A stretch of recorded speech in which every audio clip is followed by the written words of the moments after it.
जय हिंद। नमस्कार दोस्तों, मैं हूं रवि सर और आप सभी का स्वागत करता हूं आपके अपने YouTube चैनल SN कोचिंग के ऑनलाइन प्लेटफॉर्म GW कॉम्पिटिटिव पे। जी हाँ दोस्तों, हर बार की तरह इस बार फिर PYQ के सीरीज में अगला सीरीज, तीसरा सीरीज लेके आ गए हैं। CDP, CTET टीचिंग वैकेंसी और अन्य जितनी भी टीचिंग वैकेंसी आपके सामने आने वाले हैं या सामने अभी हैं, जिनके एग्जाम्स होने वाले हैं, उन सभी के लिए बहुत कारगर, बहुत जबरदस्त साबित होने वाला है ये सीरीज। तो इसको मिस ना करें। चलिए आइए जल्दी से चलते हैं अपने सीरीज की तरफ।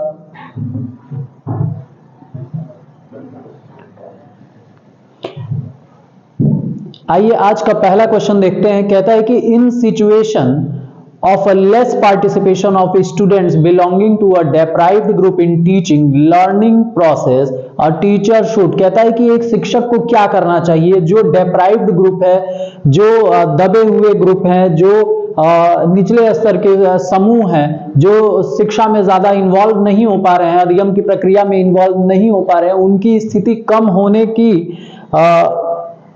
उसमें हम क्या करेंगे, क्या ऐसा करेंगे, एक शिक्षक को क्या करना चाहिए as a teacher.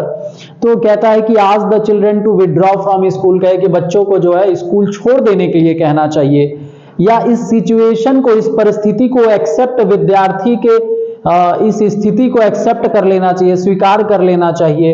Lower her expectation, कहता है कि भैया स्टूडेंट से एक्सपेक्टेशन शिक्षक को कम कर देना चाहिए। और चौथा कहता है reflect on her own teaching and find way to improve students involvement. तो कहता है कि क्या करना चाहिए, तो अपने शिक्षण पद्धति पर विचार करना चाहिए तथा बच्चों की सहभागिता में सुधार करने के लिए नए तरीके ढूंढने चाहिए। तो अभी आप जो ये देख रहे हैं कि चिल्ड्रन को विथड्रॉ कर देना चाहिए, ये नकारात्मक अप्रोच है, निगेटिव अप्रोच है। ये टीचर के टीचिंग और लर्निंग मेथड के लिए निगेटिव अप्रोच है। ये तो आंसर होने वाला नहीं है। एक्सेप्ट दिस सिचुएशन, कहता है कि इस सिचुएशन को एक्सेप्ट कर लेना चाहिए। नहीं भाई, ये भी नकारात्मक है। अगर परिस्थितियां बुरी हैं तो उनको सुधार का प्रयास करना चाहिए। और कह रहा है कि अपने एक्सपेक्टेशन में जो है वो कमी ला देना चाहिए, या reflect on her own teaching, अपने टीचिंग मेथड पे सुधार करना चाहिए, उसमें काम करना चाहिए। और ways to improve students involvement, तो ये बच्चों सही आंसर रहने वाला है कि भैया अपने चीजों में सुधार करना चाहिए और ये कोशिश करना चाहिए कि इन परिस्थितियों में सुधार हो सके। तो कहता है reflect on her own teaching and find way to improve students involvement. तो थोड़ा थोड़ा एक्सप्लेनेशन, जहां जैसा जरूरत रहेगा वैसा एक्सप्लेनेशन, आपको बेहतर एक्सप्लेनेशन मैं देने का प्रयास करूंगा और उसको आपके कक्षा के जो लगातार ऑफलाइन चल रहे हैं बैचेस, उससे मैं जोड़ने का प्रयास करूंगा। जो लोग ऑफलाइन क्लास कर रहे हैं वो बेहतर एक्सप्लेनेशन उनको मिल रहा होगा। तो आइए समय बर्बाद न करते हुए अगले क्वेश्चन पे चलते हैं। कहता है कि इन इंक्लूसिव क्लासरूम, समावेशी कक्षा में एक टीचर इंडिविजुअलाइज्ड एजुकेशन प्लान, एक शिक्षक को क्या करना चाहिए शैक्षिक योजना को लेके। अच्छा, मैं ये जरूर कहता हूं कि आप लोग जो भी प्रश्न आ रहे हैं उसके जो भी एक्सप्लेनेशन है उनको आप पॉज करके या तो उसका नोट्स बनाते चलिए, या समय की कमी है तो उसका स्क्रीनशॉट लेते चलिए, ताकि एक नोट्स आपके पास होते जाए। तो जहां जैसी आवश्यकता होगी कुछ चीजों का एक्सप्लेनेशन आपको बेहतर मिलेगा। चलिए, तो एक समावेशी कक्षा में एक शिक्षक को विशिष्ट शैक्षिक योजना को क्या करना चाहिए, तैयार नहीं करना चाहिए, कभी कभी तैयार करना चाहिए, सक्रिय रूप से तैयार करना चाहिए, तैयार करने के लिए हतोत्साहित होना चाहिए। तो कहता है कि ये देखिए, तैयार नहीं करना चाहिए, भाई बिल्कुल तैयार करना चाहिए, कभी कभी तैयार करना चाहिए नहीं, ये भी नकारात्मक अप्रोच है। सक्रिय रूप से तैयार करना चाहिए, तो ये रहने वाला है आपका इस क्वेश्चन का सही आंसर रहने वाला है तीसरा ऑप्शन, सक्रिय रूप से, एक्टिवली प्रिपेयर करना चाहिए अपने लेसन को। ठीक है, तो आइए इसका आपको एक्सप्लेनेशन हम लोग देख लेते हैं इसका। अब देखिए, शुड एक्टिवली प्रिपेयर, तीसरा ऑप्शन सही है। अब थोड़ा सा समझ ले कि बच्चों ये समावेशी कक्षा ये क्या है, इसकी क्या क्या मुख्य विशेषता है, जरा इसके बारे में जान लेते हैं। कहता है, मैंने बड़ा छोटे फॉर्म में जो है एक बेहतर एक्सप्लेनेशन आपको देने के लिए ये तैयार किया है, और इनसे जो है आपको एग्जाम में आने वाले शब्दों का पकड़ बन जाएगा। मैं बार बार कक्षा में कहता हूं, क्लासेस में कहता हूं कि इसका जो एग्जाम में आपके सीडीपी जो है, साइकोलॉजी है, प्रैक्टिकल है, शब्द है, उन पे आपको पकड़ रखना चाहिए। तो आइए देखते हैं कि समावेशी कक्षा का मुख्य जो है विशेषता क्या क्या। कहता है कि समान भागीदारी होना चाहिए, जो हर छात्र के को गतिविधियों में शामिल किया जाना चाहिए। विभेदीकृत शिक्षण होना चाहिए, मतलब यह जो है हर प्रकार की जो प्रक्रिया शिक्षण में लर्निंग और टीचिंग में अपनाई जाती है, जैसे दृश्य हो गया, मतलब जिसको दिखा के कर सकते हैं, सुना के कर सकते हैं, जो ऑडिबल हो, तो कहते हैं दृश्य, श्रव्य और स्पर्श आधारित जो है शिक्षा होना चाहिए, यानी वो विभेदीकृत शिक्षण होना चाहिए। सहायक वातावरण, टीचर को क्लास में कोऑपरेटिव एनवायरनमेंट, एक सहायक वातावरण बनाना चाहिए। सकारात्मक कक्षा वातावरण, पॉजिटिव एनवायरनमेंट होना चाहिए, जिसमें बच्चों को प्रमोशन मिले, मोटिवेशन मिले, इस तरह का कक्षा होना चाहिए। सीखने के लिए मोटिवेशन होना चाहिए। लचीला पाठ्यक्रम होना चाहिए, यानी जो है एक छात्र है उसके व्यक्तिगत जरूरतों के अनुसार, जो इंडिविजुअल नीड्स है उसके अनुसार जो है ये जो पाठ्यक्रम है उसको तैयार करना चाहिए। ये जो है इंक्लूसिव एजुकेशन में मैंने आपको जो है पहले भी पढ़ाया है, और जो लोग अभी हमारे ऑफलाइन बैच को ज्वाइन किए हुए हैं वो अभी पढ़ रहे होंगे, तो आप जो ऑनलाइन आप पढ़ रहे हैं या जो ऑफलाइन बच्चे हैं वो भी, उनके लिए भी ये बड़ा कामगार है। कह रहा है कि सहायक तकनीक का उपयोग करना चाहिए, तो ऐसे कुछ जो है टूल्स का इस्तेमाल करना चाहिए। और सहायक तकनीक में आपके प्रोजेक्टर आ सकते हैं, डिजिटल क्लासरूम्स आ सकते हैं, जो ऑलरेडी हम लोग अपने यहाँ जो है डिजिटल क्लासरूम के माध्यम से, सहयोग के माध्यम से, प्रोजेक्ट के माध्यम से कई चीजें मॉक टेस्ट वगैरह करवाते रहते हैं, आप भी ज्वाइन कर सकते हैं। तो शिक्षकों के बीच सहयोग, तो ये देखिए एक कहता है कि सामान्य शिक्षक और विशेष शिक्षक मिलकर काम करते हैं, तो कुछ स्पेशलाइज्ड टीचर होते हैं और कुछ जो है जनरल टीचर होते हैं, दोनों जो है मिलकर काम करते हैं, तो ऐसा होता है समावेशी एजुकेशन। तो इसका लाभ क्या होगा भैया, इस समावेशी एजुकेशन का जो है बच्चों को क्या लाभ मिलने वाला है, तो आइए देख लेते। कहते हैं छात्रों में आत्मविश्वास बढ़ता है, स्टूडेंट्स का मोटिवेशन बढ़ता है, सामाजिक सद्भाव और समानुभूति विकसित होता है, भेदभाव कम होता है, साथियों से सीखने की क्षमता बढ़ती है, एक दूसरे से डिस्कशन के माध्यम से सीख सकते हैं, तो साथियों से विविधता को समझने की क्षमता विकसित होती है। तो जो डिफरेंट पर्सपेक्टिव है, क्योंकि आपस में डिस्कशन हो रहा है, बातचीत हो रहा है, टीचर भी कुछ बता रहा है, आप भी कुछ बता रहे हैं, तो टू वे कम्युनिकेशन हो रहा है, वहां पे जो है नई नई चीजें सीखने की क्षमता विकसित होती है। तो ठीक है, आगे चलते हैं, और मैं बार बार इसलिए स्क्रीन से हट भी जा रहा हूं कि अगर आपको स्क्रीनशॉट लेना हो तो आप इसका लेते रहें, नोट्स बनाते रहें पॉज करके, और लिखे जरूर, पढ़े जरूर, इसका नोट्स जरूर बनाएं, तभी जाके काम होने वाला है, वरना मजा नहीं आएगा फिर, वरना रामायण कथा की तरह आप सुनेंगे और छोड़ देंगे, भूल जाएंगे। चलिए अगली जो प्रश्न है, अगला प्रश्न है, देख लीजिए। The primary characteristics of children with dyslexia include, ये देखिए एक तरह की बीमारी है, तो कह रहा है कि ये जो डिसलेक्सिया की बीमारी है, जिसको कह रहा है कि पठन वैफल्य, जो बच्चों को प्राथमिक लक्षण क्या है, तो इनमें से कौन से ऐसे लक्षण हैं जो डिसलेक्सिया को दिखाता है। कभी कभी हिंदी में डिसलेक्सिया भी दिया होता है, जैसे यहाँ प्रश्न में पठन वैफल्य दिया हुआ है, उसके अलावा कभी इसके जगह डिसलेक्सिया भी दे सकता है, तो आप उसको घबराएंगे नहीं, आप जो है दोनों शब्द को, इसलिए मैं हिंदी वालों को, बच्चों को भी कहता हूं कि इंग्लिश शब्द भी जानिए और इंग्लिश वाले हिंदी शब्द भी जाने, तभी जाके मजा आएगा। तो ये देखिए कहता है क्या लक्षण होगा भाई डिसलेक्सिया का, अटेंशन डिफिसिट डिसऑर्डर, यानी कहता है कि जो है न्यून अवधान विकार होता है, मतलब दिमाग भटकता है, इधर उधर डिसऑर्डर होता है। डाइवर्जेंट थिंकिंग होता है, फ्लुएंसी इन रीडिंग, तो कह रहा है कि भैया अपसारी चिंतन होगा, पढ़ने में धारा प्रवाहिता होगा, तो धारा प्रवाहिता फ्लुएंसी तो नहीं हो सकती। और कह रहा है डाइवर्जेंट थिंकिंग, तो डाइवर्जेंट थिंकिंग भी नहीं हो सकता सही answer. Inability to read fluently, हाँ ये एक लक्षण दिख रहा है, जिसमें कहता है कि बच्चों में जो है अक्षमता आ जाती है, साफ सुथरा और फराटेदार पढ़ने में जो है बच्चों को दिक्कत होता है। कक्षा में अक्सर आप देखते हैं बच्चे रुक जाते हैं बीच में पढ़ते वक्त, और उनको दिक्कत होता है, अक्षर इधर उधर दिखाई देता है, कभी एक कुछ शब्द छोड़ के आगे बढ़ जाते हैं पढ़ने, तो ये सब जो है समस्या यहाँ होती है। ये सही आंसर आपका रहने वाला है, इनएबिलिटी टू रीड फ्लुएंटली।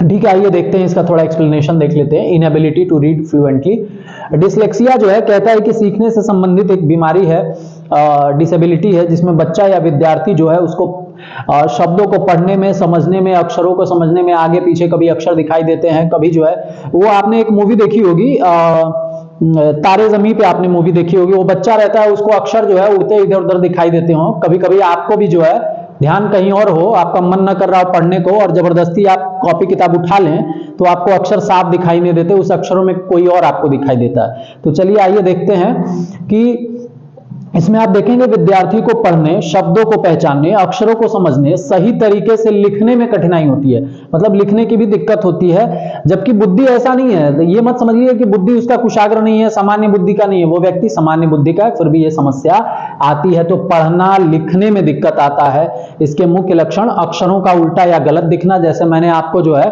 अभी जो है तारे जमीन पे मूवी आप लोग नहीं देखे होंगे, जरूर देखिए, बड़ा इंटरेस्टिंग मूवी है। अक्षरों को उल्टा या गलत पढ़ना, शब्दों को समझने में देरी होना, पढ़ते समय लाइन छोड़ देना, लिखने में गलतियां करना, धीमी पढ़ने की क्षमता। तो ये जो है तमाम जो है इसको नोट करते जाइए, तभी जो है मजा आएगा पढ़ने में, वरना ऐसे तो रामायण की कथा लगेगी। चलिए आगे बढ़ते हैं। 16वां सवाल देखिए, the concept of inclusive education. देखिए समावेशी शिक्षा के बारे में बात कर रहा है। कहता है कि ये समावेशी शिक्षा किसमें, 2009 जो राइट टू एजुकेशन RTE 2009 का जो एक्ट है उसके अनुसार समावेशी शिक्षा का क्या क्या लक्षण हो सकता है भैया। तो कहता है the behaviouristic principle, a sympathetic attitude toward disable, a right based humanistic perspective, या mainstream of disabled by offering the primarily vocational education. तो कहता है व्यवहारवादी सिद्धांत, अशक्त बच्चों के प्रति एक सहानुभूति रखना, अधिकार आधारित मानवतावादी परिप्रेक्ष्य। तो देखिए एकदम अगर आप सही से देखें तो ये दोनों जो है नकारात्मक आपको दिख रहे हैं। ऐसे एलिमिनेशन मेथड से भी हम सवाल सही कर सकते हैं अगर आप प्रयास करें तो यहां देखिए व्यावसायिक शिक्षा ये प्रायोरिटी नहीं हो सकती, ये भी कुछ हद तक सही है, पर सबसे बेस्ट ऑप्शन होने वाला है अधिकार आधारित मानवतावादी परिप्रेक्ष्य। तो आइए इसका एक्सप्लेनेशन भी देख लेते हैं बच्चों। देखिए ए राइट बेस्ड ह्यूमनिस्टिक पर्सपेक्टिव तीसरा ऑप्शन जो है। अब राइट टू एजुकेशन एक्ट 2009 के अनुसार समावेशी शिक्षा के क्या क्या लक्षण होते हैं, जरा इसके बारे में बात कर लीजिए। तो कहता है 6 से 14 वर्ष के जो बच्चे हैं, 6 से 14 वर्ष, चाहे तो स्क्रीनशॉट ले लीजिए या पॉज करके नोट कर लीजिए। 6 से 14 वर्ष का शिक्षा अनिवार्य था, ये पहले भी था। इसमें फिर जुड़ा क्या है, कह रहा है कि निःशुल्क और अनिवार्य शिक्षा, ये पहले भी था, ये इस बार भी है। किसी भी प्रकार का भेदभाव नहीं करना, जाति धर्म लिंग के आधार पे या दिव्यांगता के आधार पे बच्चों के साथ, स्टूडेंट के साथ भेदभाव नहीं करना है। दिव्यांग बच्चों को सामान्य, मतलब कहता है कि जो डिसेबल बच्चे हैं उनको अपने साथ जो है कॉमन क्लास में पढ़ाइए, उनको अलग से देने की कोशिश मत करिए, बल्कि ऐसा प्रयास है, कई अलग दिव्यांगता के स्कूल हैं जिनका जो दिव्यांगता बहुत ज्यादा हद तक है, मैक्सिमम है, तो उनको अलग से स्पेशलाइज्ड टीचर की जरूरत पड़ती है। लेकिन कहता है कि यहाँ जब तक हो सकता है बच्चों को सामान्य विद्यालयों में प्रवेश मिलना चाहिए, उसके लिए स्कूल अलग नहीं करना चाहिए। अच्छा क्यों नहीं करना चाहिए, ये सवाल मैं आप पे छोड़ता हूं। मैं क्लास में बता चुका हूं कि भाई दिव्यांग बच्चों के लिए अलग कक्षा क्यों नहीं होनी चाहिए। इसका जवाब जो आया आप कमेंट में जरूर दें, जरूर दें। विशेष प्रशिक्षण की व्यवस्था, तो कहता है कि जो बच्चे दिव्यांग हैं या बच्चे कक्षा के स्तर तक पहुंच सके वैसा व्यवस्था करना चाहिए। ठीक है, बच्चों को अनुकूल और बाधा रहित वातावरण, कहता है कि जैसे कक्षा में पहुंचने के लिए रैंप वगैरह दे दें, स्कूल में या कॉलेज में जहां भी बच्चे जा रहे हैं वहां ऐसा व्यवस्था होना चाहिए कि बच्चे व्हील चेयर से वहां एक्सेस कर पाए। रैंप आपने देखा होगा, स्लोप टाइप का जो सीढ़ी बना होता है उससे जो है बच्चे चढ़ के चले जाते हैं, ऐसा अक्सर हॉस्पिटल्स में आप ज्यादा देखने को मिलेगा।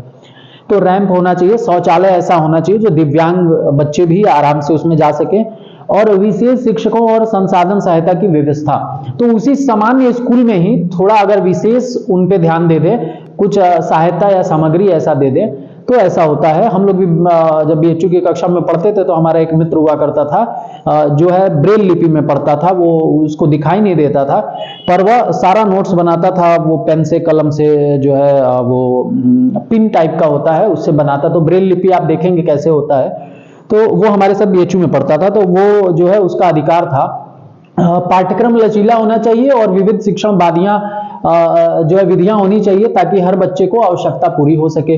ठीक है, किसी बच्चे को प्रवेश देने से मना नहीं किया जाएगा और बच्चों को फेल करने या स्कूल से निकालने पर प्रतिबंध, मतलब आप जबरदस्ती का फेल कर दिए, निकाल दिए बच्चों का, ऐसा नहीं करना चाहिए, इससे बच्चा डिमोटिवेट होगा।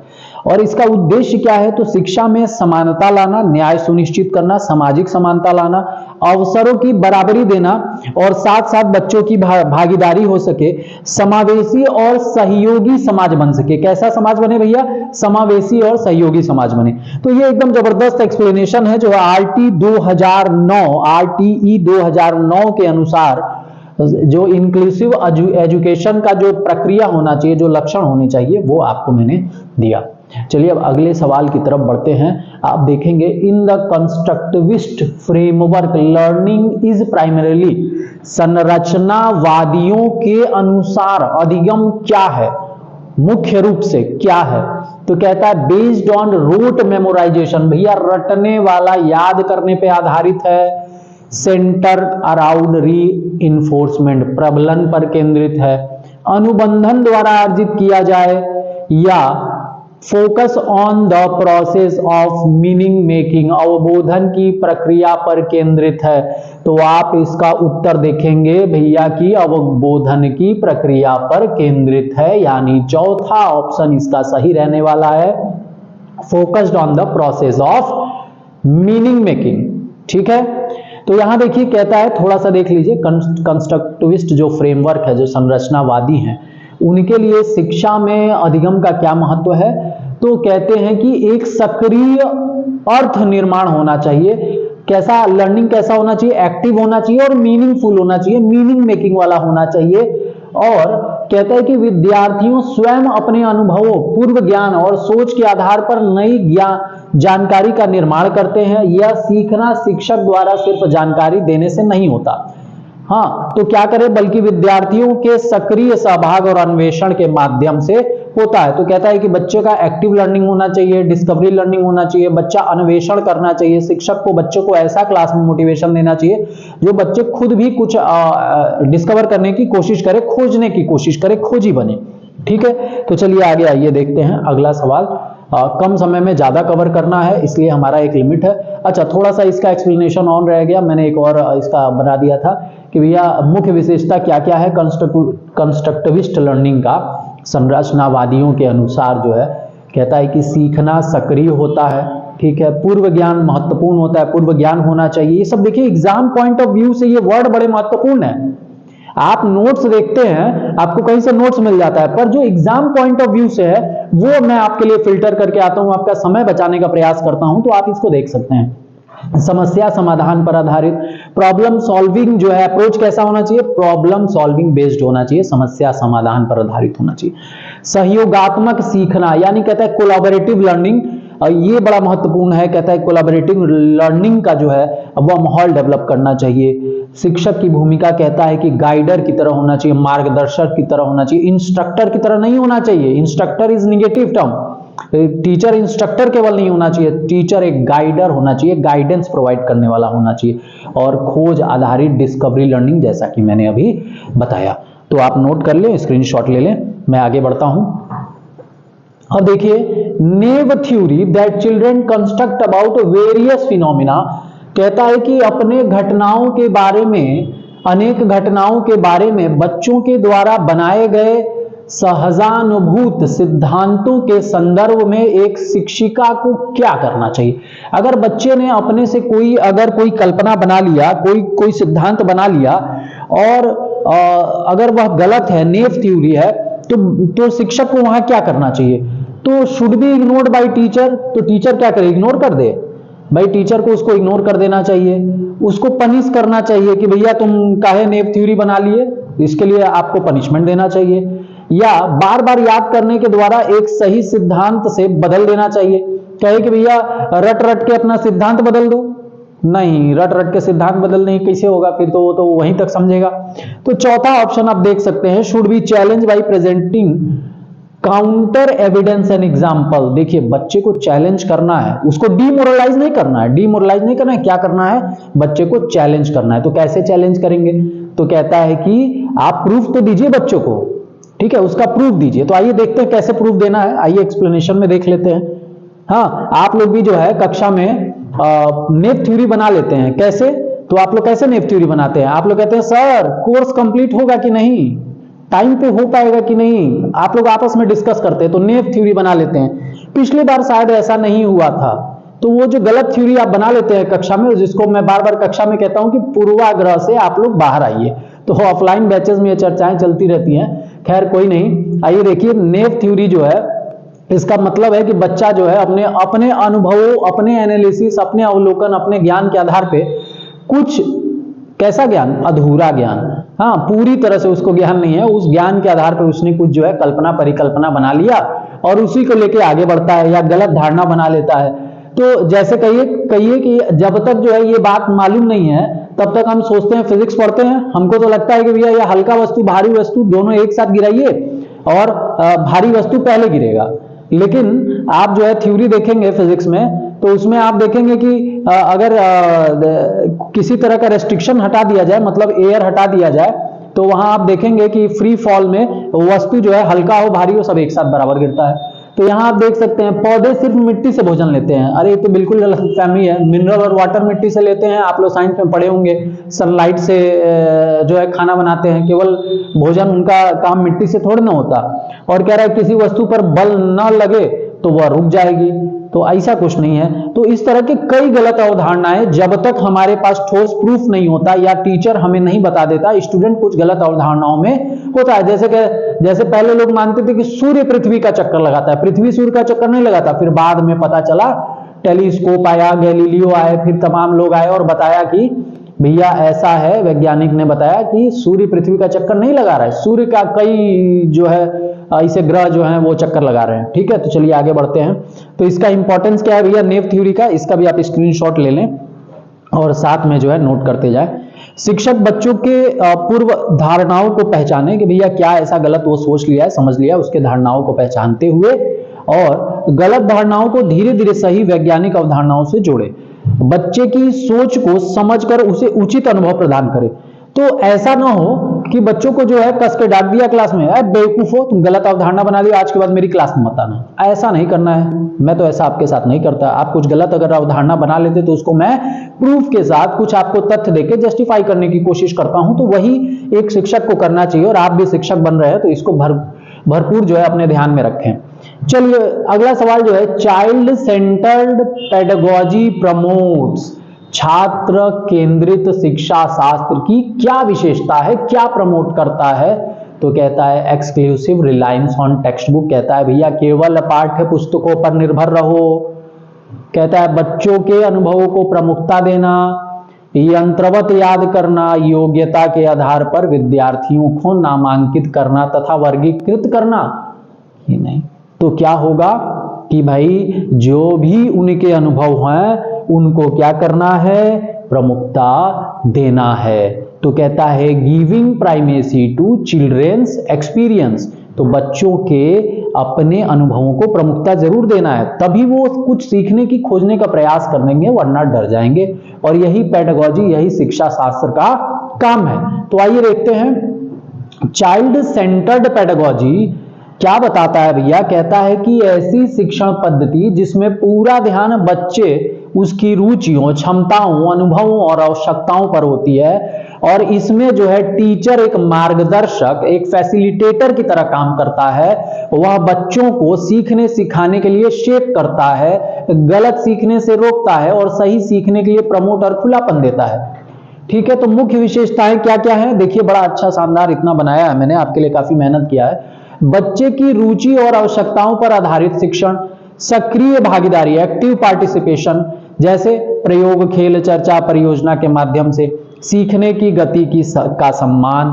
बच्चा अच्छा सीख रहा है उसका सम्मान करना चाहिए, उसका स्पीड है तो ये ना कह दें कि अरे तेज मत दौड़ो गिर जाओगे, नहीं, तेज दौड़ना है, संभल के दौड़ना है। अनुभव आधारित शिक्षण, हाँ, एक्सपीरियंस लर्निंग जिसको बोलते हैं। शिक्षक मार्गदर्शक की भूमिका निभाए। रचनात्मकता यानी जो है कंस्ट्रक्टिविस्ट सोच रखना है, खोज को बढ़ावा देना है। सीखना बच्चे के अनुभवों से जुड़ा होता है। तो कह रहा है कि इस तरह से आप देखेंगे कि यह शानदार एक्सप्लेनेशन है। और अब आइए अगले क्वेश्चन पे हम लोग चलते हैं। कहता है emotion and cognition are each other, किस तरह से है, क्या है, संवेग और संज्ञान एक दूसरे से क्या है, एकदम बिल्कुल अलग है, पूर्णतया अलग है, स्वतंत्र है, सन्निहित है, संबंधित है। तो कह रहा है नॉट रिलेटेड। भाई देखिए इमोशन और कॉग्निशन, आपको मालूम है ना, इमोशन फीलिंग्स, अभी जो ऑफलाइन क्लास कर रहे हैं उनको मैंने लास्ट क्लास में ही ये पढ़ाया था, आज मैं ये वीडियो बना रहा हूं।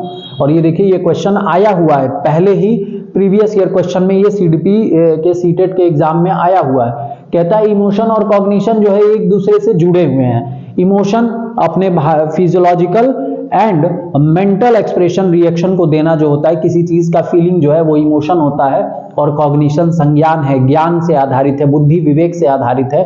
तो कहता है कि दोनों इंटरवोवेन है, एक दूसरे से जुड़े हुए हैं। मैंने बताया था कॉग्निशन जो है इमोशन से जुड़ा हुआ है। तो इस तरह का बेहतर एक्सप्लेनेशन जो है क्लासेस में मिलता है, और अगर आप ऑफलाइन क्लासेस में आएंगे तो और मजा आएगा और इंटरेक्शन होगा और हम और बेहतर तरीके से इसको समझ पाएंगे।